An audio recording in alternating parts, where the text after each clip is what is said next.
ಧಾರವಾಡದಲ್ಲಿರುವ ಕೆಐಎಡಿಬಿಯಲ್ಲಿ ನಡೆದಿರುವ ಹಗರಣ ಬಗೆದಷ್ಟು ಬಯಲಾಗುತ್ತಲೇ ಇದೆ. ಈ ಕೆಐಎಡಿಬಿಯಿಂದ ಅಂದಾಜು 20 ಕೋಟಿಯಷ್ಟು ಅವ್ಯವಹಾರ ನಡೆದಿರುವ ಬಗ್ಗೆ ಈ ಹಿಂದೆ ದಾಖಲೆ ಬಿಡುಗಡೆ ಮಾಡಿದ್ದ ಜನಜಾಗೃತಿ ಸಂಘದ ಅಧ್ಯಕ್ಷ ಬಸವರಾಜ ಕೋರವರ ಈ ಕುರಿತು ತನಿಖೆ ನಡೆಸುವಂತೆ ಸರ್ಕಾರಕ್ಕೆ ಆಗ್ರಹಿಸಿದ್ದರು. ಇದೀಗ ಪ್ರಕರಣದ ತನಿಖೆ ನಡೆಸಿರುವ ಸಿಐಡಿ ವೀಕ್ ಚಾರ್ಜ್ ಶೀಟ್ ಸಲ್ಲಿಸಿದೆ ಎಂಬ ಆರೋಪ ಕೇಳಿ ಬಂದಿದೆ. ಈ ಹಿಂದೆ ಕೆಐಎಡಿಬಿಯಲ್ಲಿನ ಕೆಲ ಅಧಿಕಾರಿಗಳು 20 ಕೋಟಿ ಹಣವನ್ನು ಡಬಲ್ ಪೇಮೆಂಟ್ ಆಗಿ ಮಾಡಿಕೊಂಡಿದ್ದರು. ಈ ಸಂಬಂಧ ದಾಖಲೆಗಳನ್ನು ಸಹ ಕೋರವರ ಬಿಡುಗಡೆ ಮಾಡಿದ್ದರು. ಬಹುಕೋಟಿ ಹಗರಣ ಇದಾಗಿದ್ದರಿಂದ ಸಿಐಡಿ ಅಧಿಕಾರಿಗಳು ಈ ಪ್ರಕರಣವನ್ನು 9 ತಿಂಗಳ ತನಿಖೆ ಮಾಡಿದರು. ಅಲ್ಲದೆ ಈ ಸಂಬಂಧ ತನಿಖಾಧಿಕಾರಿ LR ಅಗ್ನಿ ಅವರು 2000 ಪುಟಗಳುಳ್ಳ ಚಾರ್ಜ್ ಶೀಟ್ ಸಲ್ಲಿಸಿದರು. ಆದರೆ ಅವರು ಸಲ್ಲಿಸಿರುವ ಚಾರ್ಜ್ ಶೀಟ್ ವೀಕ್ ಆಗಿದ್ದು ಹಲವರನ್ನು ಬಚಾವ್ ಮಾಡುವ ಉದ್ದೇಶ ಇದರಲ್ಲಿ ಅಡಗಿದೆ ಎಂದು ಬಸವರಾಜ ಕೋರವರ ಮತ್ತೊಮ್ಮೆ ಆರೋಪಿಸಿದ್ದಾರೆ. ಇನ್ನು ಈ ಬಗ್ಗೆ ಸಮಗ್ರ ತನಿಖೆಯಾಗಬೇಕು ಎಂದು ಕೋರವರ ಒತ್ತಾಯಿಸಿದ್ದಾರೆ. ಕೇಳಿ ಏನ್ ಕೇಳಿ ಇಲ್ಲಿ ನೋಡ್ರಿ, ಯಾರು ಬುಕ್ ಆಗ್ಯಾರ ಬಿಟ್ಟಾರ ಅಂತ ಹೇಳಿ ಹೇಳಕ್ ಆಗೋದಿಲ್ಲ. ಯಾಕಂತ ಕೇಳಿದ್ರೆ ಯಾರು ಬುಕ್ ಆಗ್ಯಾರ ಇಲ್ಲ ಅನ್ನೋದ್ರ ಬಗ್ಗೆ ನನ್ನ ಕಡೆ ದಾಖಲೆಗಳಿಲ್ಲ.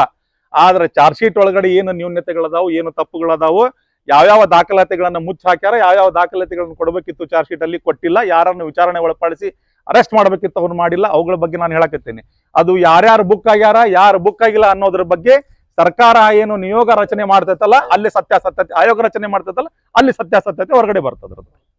ಡಿ ಬಹುಕೋಟಿ ಹಗರಣದಲ್ಲಿ ಏನು 20 ಕೋಟಿ ಟ್ರಾನ್ಸಾಕ್ಷನ್ ಬಗ್ಗೆ ಏನು ಸಿಐಡಿ ತನಿಖೆ ಮಾಡಿದೆ, ಅದರಲ್ಲಿ ಅನೇಕ ಲೋಪದೋಷಗಳಿದೆ. ಏನಂದ್ರೆ ಈ ಕೊಟ್ಟಿ ಆಧಾರ್ ಕಾರ್ಡ್ ತಯಾರು ಮಾಡಿದಂಥವ್ರು, ಆಮೇಲೆ ಬಾಂಡ್ ಪೇಪರು, ಆಮೇಲೆ ಬ್ಯಾಂಕಿಗೆ ದಾಖಲೆಗಳನ್ನು ಸಬ್ಮಿಟ್ ಮಾಡುವಲ್ಲಿ ಎಲ್ಲರೂ ಶಾಮೀಲಾಗಿ ಮಾಡಿರ್ತಾರೆ. ಆದ್ರೆ ಬ್ಯಾಂಕ್ ಮ್ಯಾನೇಜರ್ಗೆ ವಿಚಾರಣೆ ಮಾಡಿಲ್ಲ. ಯಾರು ಕೊಟ್ಟಿ Aadhaar card, PAN card, bank ದಾಖಲೆ, ಈ ಬಾಂಡ್ ಪೇಪರ್ಗಳನ್ನು ತಯಾರು ಮಾಡ್ಯಾರ, ಅವ್ರನ್ನೂ ಕೂಡ ವಿಚಾರಣೆ ಮಾಡಿಲ್ಲ, ಅವ್ರನ್ನೂ ಕೂಡ ಬಚಾವ್ ಮಾಡೋ ಕೆಲಸ ಮಾಡಿದ್ದಾರೆ. ಅದೇ ಪ್ರಕರಣಕ್ಕೆ ಸಂಬಂಧಪಟ್ಟಂತೆ ವಿದ್ಯಾಗಿರಿ ಪೊಲೀಸ್ ಠಾಣೆಯಲ್ಲಿ ಒಂದು ಪ್ರಕರಣ ದಾಖಲಾಗಿತ್ತು, ಬಸವರಾಜೇಶ್ವರಿ ಅವ್ರ ಪ್ರಕರಣ. ಅದರಲ್ಲಿ ಬಸವರಾಜ್ ಕೋರಿ ಅನ್ನೋನ್ನ ವಿದ್ಯಾಗಿರಿ ಪೊಲೀಸರು ಅರೆಸ್ಟ್ ಮಾಡಿದ್ದಾರೆ. ಆದ್ರೆ ಸಿಐಡಿ ಅವ್ರು ಇಷ್ಟೆಲ್ಲ ತನಿಖೆ ಮಾಡಿದ್ರು ಕೂಡ ಗುಡ್ಡ ಆಗೋದು, ಬೆಟ್ಟನ ಆಗೋದು ಇಲ್ಲಿ ಹಿಡ್ದಂಗೆ ಆಗಿದೆ. ಅದಕ್ಕೆ ಈ ಪ್ರಕರಣದಲ್ಲಿ ಯಾವುದೇ ಬಹಳಷ್ಟು ಆರೋಪಿಗಳು ಬಚಾವ್ ಆಗಿದ್ದಾರೆ, ಬಹಳಷ್ಟು ಆರೋಪಿಗಳನ್ನ ಬಚಾವ್ ಮಾಡಲಾಗಿದೆ. ಹಿರಿಯ ಅಧಿಕಾರಿಗಳಿಂದ ಪ್ಯೂನ್ವರೆಗೆ ಏನು ಕೆಐಡಿಬಿ ಕಚೇರಿಯಲ್ಲಿ ಇರ್ತಕ್ಕಂಥ ಪ್ಯೂನ್ಗಳು ಕೂಡ ಶಾಮೀಲಾಗಿದ್ದಾರೆ. ಅವ್ರನ್ನು ಕೂಡ ವಿಚಾರಣೆ ಮಾಡಿಲ್ಲ. ಅವರು ಕೂಡ ಕೋಟ್ಯಾಂತರ ರೂಪಾಯಿ ಆಸ್ತಿಯನ್ನು ಇವತ್ತು ಸಂಪಾದನೆ ಮಾಡಿದ್ದಾರೆ ಅಕ್ರಮ ಹಾದಿಯಲ್ಲಿ. ಅದಕ್ಕೆ ರಾಜ್ಯ ಸರ್ಕಾರ ಈ ಪ್ರಕರಣವನ್ನ ಗಂಭೀರವಾಗಿ ಪರಿಗಣಿಸಿ ಈ ಪ್ರಕರಣದ ಸಮಗ್ರ ತನಿಖೆ ಆಗಬೇಕು. ಈಗಾಗಲೇ ನಾವು ಮುಖ್ಯಮಂತ್ರಿಗಳಿಗೆ, ಕೈಗಾರಿಕಾ ಸಚಿವರಿಗೆ, ನಮ್ಮ ಧಾರವಾಡ ಜಿಲ್ಲೆ ಉಸ್ತುವಾರಿ ಸಚಿವರಾದಂತಹ ಸಂತೋಷ್ ಲಾಡ್ ಅವರಿಗೆ, ಆಮೇಲೆ ಸಿಐಡಿಯ DGP ಅವರಿಗೆ ಕೂಡ ಪತ್ರವನ್ನ ಬರೆದು ದೂರನ್ನ ಕೊಟ್ಟಿದ್ದೇವೆ.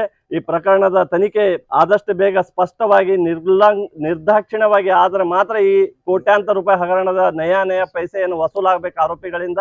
ಆರೋಪಿಗಳನ್ನು ಯಾವುದೇ ಕಾರಣಕ್ಕೂ ಬಚಾವ್ ಮಾಡಕ್ಕೆ ನಾವು ಬಿಡೋದಿಲ್ಲ. ಜಿಲ್ಲಾ ಉಸ್ತುವಾರಿ ಸಚಿವ